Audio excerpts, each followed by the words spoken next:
இன்றைக்கி நாங்கள் தேங்காய் பால் கொடுக்க சுட போகிறோம். ஒரு கப்பு பச்சரிசி மாவில் வெந்நீரை நல்லா கொதிக்க வச்சு ஊற்றி இந்தமாரி பிசைஞ்சிட்டு சின்ன சின்ன உருண்டையாக பிடிச்சி வச்சுருக்கேன்.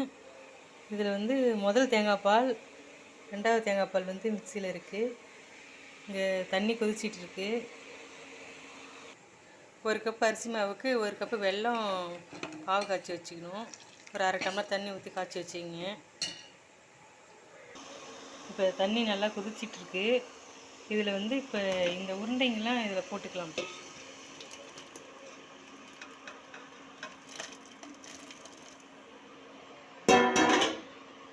உருண்டையை போட்டு நல்லா கொதிக்க விடணும்.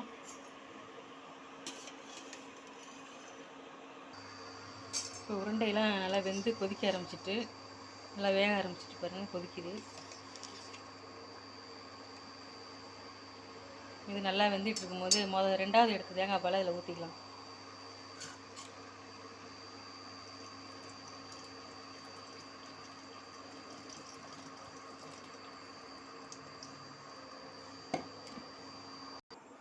இப்போ வெள்ளை பாகை நம்ம வடிகட்டி வச்சுருக்கோம். இதையும் எடுத்து இப்போ அதில் ஊற்றிக்கலாம்.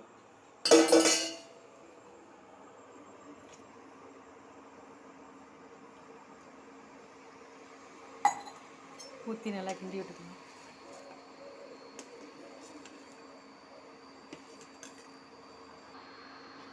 எல்லாம் சேர்ந்து கொதிக்க ஆரம்பிச்சிடுச்சு. இப்போ முதல்ல எடுத்த தேங்காய் பாலையும் இதில் ஊற்றிக்கலாம்.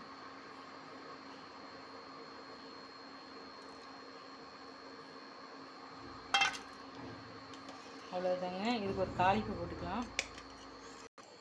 கொஞ்சமாக நெய் ஊற்றி அதில் முந்திரி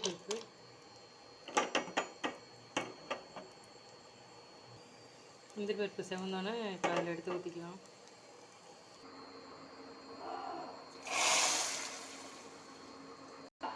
ஏலக்காய் தூள்